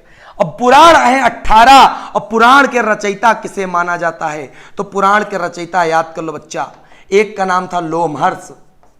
लोमहर्ष भी इनके रचयिता हैं, किसके, पुराण के, या इनके पुत्र जिनका नाम है उग्रसर्वा। उग्रसर्वा, इनके पुत्र उग्रसर्वा या लोमहर्ष पुराण के रचयिता माने जाते हैं, कई के पुराण के। और पुराण की संख्या कितनी मानी जाती, 18, ठीक है। उन पुराणों में 5 पुराण जो हैं वो सिर्फ राजा की वंशावली संबंधित है, बाकी कौनों नहीं संबंधित है, क्लियर। और 5 पुराण है, मत्स्य है, वायु है, विष्णु है, ब्राह्मण है, भागवत है, क्लियर। 5 पुराण ऐसे हैं जो राजा की वंशावली संबंधित है, बाकी कुछ नहीं। तो बात समझो हम आप बहुत ध्यान से, यहां पर पुराण में याद कर लो, एक पेपर में बहुत अच्छा प्रश्न आता है, सबसे प्राचीन पुराण, सबसे पुराना पुराण कौन सा है, तो बच्चा बच्चा बोलेगा, मछली वाला सबसे पुराना पुराण है जिसको कहते हैं मत्स्य पुराण। मत्स्य पुराण जो है सबसे प्राचीन पुराण है 18 पुराणों में, और यही पेपर में छपता हुआ प्रश्न है, याद कर लो। अब यहां प्रश्न आता है कौन सा पुराण किस वंश से संबंधित है, मैं रटवाता हूं तुमको कैसे। सबसे पहला प्रश्न आता है विष्णु पुराण, कौन सा आता है, विष्णु पुराण। पेपर में प्रश्न आता है विष्णु पुराण भैया कौन से वंश से संबंधित है, तो विष्णु भगवान का देखे होगे ऊपर लगाते हैं मुकुट, और मुकुट में लगा होता मोर का वंश। मोर के वह पंखुड़ी लगी रात, और जब मोर की पंखुड़ी लगी होती है तो उससे बनता है, पता क्या, उससे बनता है मौर्य वंश, उससे बनता है मौर्य वंश। तो क्लियर हो गई होगी बात, विष्णु पुराण कौन से वंश से, मौर्य वंश से संबंधित है, याद हो गया। मौर्य वंश से संबंधित, भगवान विष्णु मुकुट, मुकुट में लगा मोर, वो बनेगा मौर्य वंश, क्लियर। एक एक प्रश्न रटवा देंगे, लाइक शेयर की संख्या रुकनी नहीं चाहिए, तांडव मचेगा, ये याद करके चलना। अब यहां पे बात आती बहुत जबरदस्त तरीके से, पता क्या, तो हम बताते हैं। अगला पुराण है यहां वायु पुराण, कौन सा पुराण है, वायु पुराण। अब पेपर में छपत है कई बार प्रश्न कि वायु पुराण किस वंश से संबंधित है, तो भैया वायु को जब इधर उधर होती है तुमको नहीं दिखती तो हमको कैसे दिखेगी, तो जब दिखेगी नहीं तो मामला क्या है, गुप्ते गुप्त चल रहा। तो जब गुप्ते गुप्त चल रहा तो वायु मतलब गुप्त, तो कौन सा वंश, गुप्त वंश।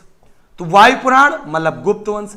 भैया लूसेंट रटवाते समय हम समझाते हैं तुमको, एक एक जीएस के प्रश्न रटवाएंगे और एक बिल्कुल सीरियल से चलेंगे, ठीक है। चलिए बहुत बढ़िया, समझ में आ रहा ना, मजा आ रहा, चलिए बहुत अच्छा लग रहा है सर पढ़ाई, बहुत बढ़िया बच्चा, मजा आएगा, पूरी पढ़ाई रटवाऊंगा। और सभी लोगों को सही बता रहे, अगर तुमने हमारा पूरा साथ दे दिया, पहला नंबर है आज पेज का और अंत तक का जाएंगे, 300 के ऊपर पन्ने हैं, सारे पन्ने रटवाएंगे, हमें एक एक पूरे छपवा देंगे दिमाग में, और डेली का डेली प्रश्न भी करवाएंगे, मजा आएगा तुमको, याद करके चलना। बस वीडियो को ज्यादा से ज्यादा शेयर करना, और डेली क्लास होगी, शाम को 7 बजे होगी, शाम को 7 बजे क्लास होगी लूसेंट की, बिल्कुल एक छपता हुआ चला जाएगा, चैन बनेगा, और कुछ दिन बाद आएगा क्या, तांडव, मतलब बच्चा बच्चा बोलेगा लूसेंट तो अब हमारी है।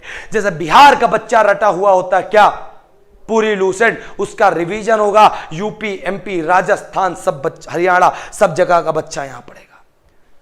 मधु जी आप अध्यापिका हैं लेकिन अब पीसीएस की तैयारी कर रही हूं, अचानक आपकी क्लास देखी बहुत अच्छा लगा, चलिए बहुत बढ़िया। बच्चा 5-5 सब्सक्राइबरों बढ़ाओ है तुमका लूसेंट में, क्योंकि अब यहां पढ़ाई पे हम ज्यादा का 5-5 सब्सक्राइबर तुमको बढ़ाने में मजा आ जाएगा, ठीक। चलिए मनीष भारती, सुमित, बिल्कुल शाम को 7 बजे क्लास होगी, जबरदस्त तरीके से होगी, बहुत बढ़िया, बहुत अच्छा लग रहा है ना सभी बच्चों को, बिल्कुल। ऋतिक जी एक ये बात मत पूछा करो, ये लूसेंट कितने दिन में खत्म हो जाएगी, अच्छी तरीके से पढ़ना चाहते हो कि लाइन रटवा दें, बताओ। अगर अच्छी तरीके से पढ़ना चाहते हो तो अच्छे से पढ़ो, चलो।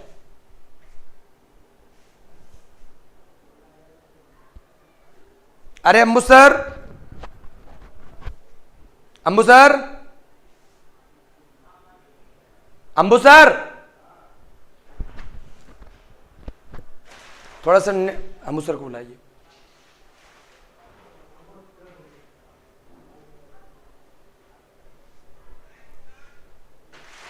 फिनिक्स वाली आईडी रुक रही है।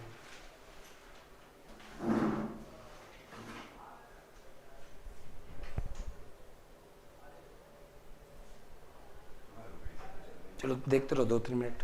चलो बच्चे, इतनी बात समझ में आ गई। देखो भैया, हम लोग हैं अध्यापक और हमें लोग पूरा काम कर लेते हैं। 1-2 आते हैं जो एडिटर लोग होते हैं, बहुत उनका हम लोग मनाते हैं तभी काम हो पाता है। ठीक, चलो तो इतनी बात समझ में आ गई। अब एक पुराण और याद कर लो, उस पुराण का नाम है मत्स्य। और मत्स्य पुराण जो है वो कौन से वंश से संबंधित है? तो याद कर लो, मत्स्य पुराण संबंधित है किससे? तो याद कर लो, मत्स्य पुराण किससे संबंधित है? आंध्र सातवाहन से। किससे? आंध्र सातवाहन से। तो आंध्र सातवाहन से कौन सा पुराण? तो याद रखिएगा, उसको नाम है मत्स्य। तो भैया मौर्य वंश से कौन सा? विष्णु जी सिर पर लगाए मुकुट, उम्मा लगा मोर, तो विष्णु पुराण मौर्य वंश। फिर गुप्त वंश, वायु चली गई। सचान सर का फेवरेट डायलॉग, वायु का मतलब उल्टा युवा, और युवा से हम याद करवा रहे हैं, वायु से गुप्त, मतलब गुप्त रहता मामला। फिर आंध्र सातवाहन वंश, मत्स्य पुराण। क्लियर? चलो पुराण का मामला क्लियर। भाई साहब आगे आगे समझो मेरे बच्चों, पुराणों का मामला समझ में आ गया तुम्हें अच्छे से। इसको छोटा करें तो इस प्रकार यहां पे धर्म ग्रंथ की बात हो जाती है पूरी कंप्लीट। तो अब यहां पे बात समझो, क्या समझोगे भाई साहब? बहुत जबरदस्त कॉन्सेप्ट है कि एक कॉन्सेप्ट पूछा जाता है, वेद आए, वेद के बाद क्या आए? तो याद कर लो, वेद आए, वेदों के बाद क्या आए? तो वेदों के बाद आए ब्राह्मण। वेदों क्या है? ब्राह्मण। और ब्राह्मण के बाद आए क्या? अरण्यक। और अरण्यक के बाद क्या आए? अरण्यक के बाद आए उपनिषद। ये पूरा का पूरा क्रम आप रट डालो, पूरा का पूरा क्रम रट डालो, वेद, ब्राह्मण, अरण्यक, उपनिषद। और याद कर लो, यहां पे उपनिषद का भी प्रश्न आएगा तो पेपर में आप बता देना उपनिषद कितने हैं। तो उपनिषद है 108, पुराण रहे 18, और पुराण के 18 में बीच में लगा दो 0 तो हो जाते हैं क्या? 108। अच्छा, नेट की दिक्कत हो रही? चलिए, बहुत बढ़िया, सभी बच्चों को समझ में आ रहा है ना? बिल्कुल, हाँ। अंबु सर बहुत बढ़िया पढ़ाते हैं, पूनम जी, और बिल्कुल आज तो बिल्कुल आएंगे, बहुत जबरदस्त तरीके से पढ़ाएंगे आपको। ठीक है, चलिए। हाँ बेटा, डेली चलेगा, परेशान हो। लूसेंट रुकने वाली नहीं, लूसेंट अब खत्म। ठीक, चलो तो ये पूरा का पूरा क्रम याद कर लो, वेद, ब्राह्मण, अरण्यक, उपनिषद। ये लूसेंट में लाइन नहीं है, ये मैंने चुराई है एक जगह से, तो पेपर में प्रश्न आया है, वेद, ब्राह्मण, अरण्यक, उपनिषद। और याद कर लेना, उपनिषद का मतलब होता है, उप मतलब क्या? उप मतलब क्या? पास, मतलब निकट, गुरु के समीप, गुरु के समीप बैठकर ज्ञान प्राप्त करना, गुरु के समीप बैठकर ज्ञान प्राप्त करना, यह उपनिषद का मामला है। 108 संख्या है। और याद कर लो, सबसे छोटा उपनिषद जिसका नाम क्या है? जिसका नाम है छंदोग्य उपनिषद। क्या है? छंदोग्य उपनिषद। और याद कर लो, एक उपनिषद है जिसका नाम है मुंडको उपनिषद। और मुंडको उपनिषद से पता क्या लिया गया भैया? देश की आन बान शान, सत्यमेव जयते, जिसको हम लोग कहते हैं क्या? आदर्श वाक्य। तो आदर्श वाक्य जो सत्यमेव जयते है वो कौन से उपनिषद से लिया गया? तो सत्यमेव जयते लिया गया मुंडको उपनिषद से। क्लियर? एक एक प्रश्न समझ में आ रहा है। हाँ, लूसेंट में ये नहीं मिलेगा, तभी तुम बता रहे हैं तुमको, ये कुछ चीजें हैं मैं बता रहा हूं जो पेपर में आती हैं, तो अलग से भी तुमको बताऊंगा। तभी तो हमने कहा लूसेंट का रिफॉर्म करेंगे, छपवाएंगे नहीं, न रटवाएंगे, समझाएंगे, याद करवाएंगे, ये हमारा टारगेट है। क्लियर है भाई साहब? फिनिक्स वाला देख लो भैया। चलिए चलिए, बिल्कुल क्लियर है सब बच्चों को? बहुत बढ़िया। अच्छा, धमाल मचा दिया विदित जी, क्या बात है। तो भाई साहब लाइक, 5 सब्सक्राइबर फटाफट जोड़ दो, क्योंकि 8:30 बजे हम मुस्तर आपको मिलने वाले हैं तबाही के साथ। ठीक है, चलो बहुत बढ़िया, जबरदस्त तरीके से मजा आ गया ना? चलो बहुत बढ़िया। हाँ तो भाई, हाँ बच्चा पूछ रहा है कि कौन से ब्राह्मण में स्त्री को पुरुष का अर्धांगिनी बताया गया है, तो याद कर लो उस ब्राह्मण का नाम है सतपथ ब्राह्मण। सतपथ ब्राह्मण में स्त्री जो है, स्त्री को पुरुष का अर्धांगिनी बताया गया है। पुरुष का अर्धांगिनी किस ब्राह्मण में, तो याद कर लो पुरुष का अर्धांगिनी बताया गया किस में, तो वो बताया गया भैया सतपथ ब्राह्मण में। किस में बताया गया है, सतपथ ब्राह्मण में। एक एक प्रश्न रटवा के मान नंदू को, ठीक है। 7 बजे चलेगी हिमांशु बेटा, 7 बजे सभी बच्चों को लेकर आओ। 5 बच्चों को एसएससी कवर होगा, यूपी ट्रिपल एससी कवर होगा, एमपीपीएससी कवर होगा, सब कुछ कवर होगा, कुछ भी नहीं बचेगा, ये मान चलो। यूपी पुलिस, यूपी एसआई की वैकेंसी आने वाली, सब कुछ कवर होगा, ठीक है। चलो बहुत बढ़िया, हाँ मजा आ गया ना। तो भाई साहब इस प्रकार हमारे सारे के सारे धर्म ग्रंथ होते हैं समाप्त। और जब धर्म ग्रंथ होते हैं समाप्त तो अब बारी है विदा लेने की। तो भाई साहब अब मिलेंगे हम आपको कब, कल शाम 7 बजे, तारीख 26 मार्च 2021 शाम का 7 बजे मिलबे बहुत ही जबरदस्त तरीके से। तो हाँ बिल्कुल, अच्छा फिनिक्स एकेडमी को बहुत ही धन्यवाद देना चाहते हैं। थैंक यू बेटा, आप सभी का प्यार है। और धन्यवाद अगर आप व्यक्त करना चाहते हैं तो 10-10 सब्सक्राइबर, कितने 10-10 सब्सक्राइबर जोड़ देना।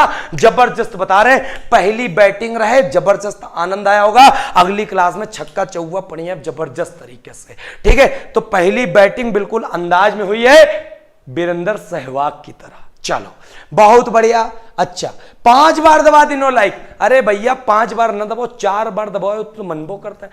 अच्छा 5 बार दबाओ, पहले लाइक, फिर डिसलाइक, फिर लाइक, फिर डिसलाइक, फिर लाइक।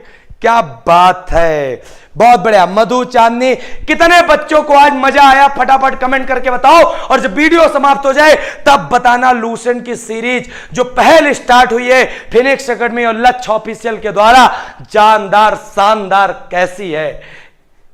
चलो बहुत बढ़िया। अच्छा 2 घंटे क्लास कर दें, चलो कर देंगे, तो कोई बात नहीं। आज पहली क्लास थी, तुम्हारा प्यार मिला है। प्यार शाम को कल 7 बजे सबका मिलना है। और अभी 8:30 बजे अंबु सर आ रहे हैं मैथ मत तांडव मचाने, मिश्रण के सारे सवाल आज खत्म करने एसडी यादव के। चलो बहुत बढ़िया। अच्छा हाँ पूरे वीडियो रहेंगे और कब तक मत पूछो, एक एक प्रश्न कराऊंगा बस, अब हमारी इतनी गारंटी है, ठीक। चलो बहुत बढ़िया। ऋतिक चंद्रवंशी 10 नहीं 100 जुड़वाएंगे, बस ये बता दो लूसेंट कब खत्म करोगे। लूसेंट खत्म करेंगे बस, आप समझते चलो, ठीक है। 1 महीना का टारगेट लेके चल रहे हैं, खत्म करेंगे, फिर हम मैराथन भी क्लास लगाएंगे। आयुष जी कह रहे सर जब आप इतिहास पढ़ाते हो तो इतिहास हलवा लगता है, कल धमाल होगा। धमाल भी होगा, धमाका भी होगा, पड़ाके भी दबेंगे, छुछुरिया भी जलेगी। चलो साथियों सभी बच्चों को अब बोलते हैं हम शुभ रात्रि, जय नींदा मैया की जय, ठीक। तो भैया अब चलते हैं हम भी विश्राम करने, आप भी पढ़ो, रिवीजन करो, मैथ लेके आ जाओ, क्योंकि 15 मिनट है, पानी वानी पी आओ, फिर उसके बाद मिलना अमृतसर से। तो अब हमारा हो गया समय खत्म। तो साथियों जय हिंद, जय भारत, वंदे मातरम।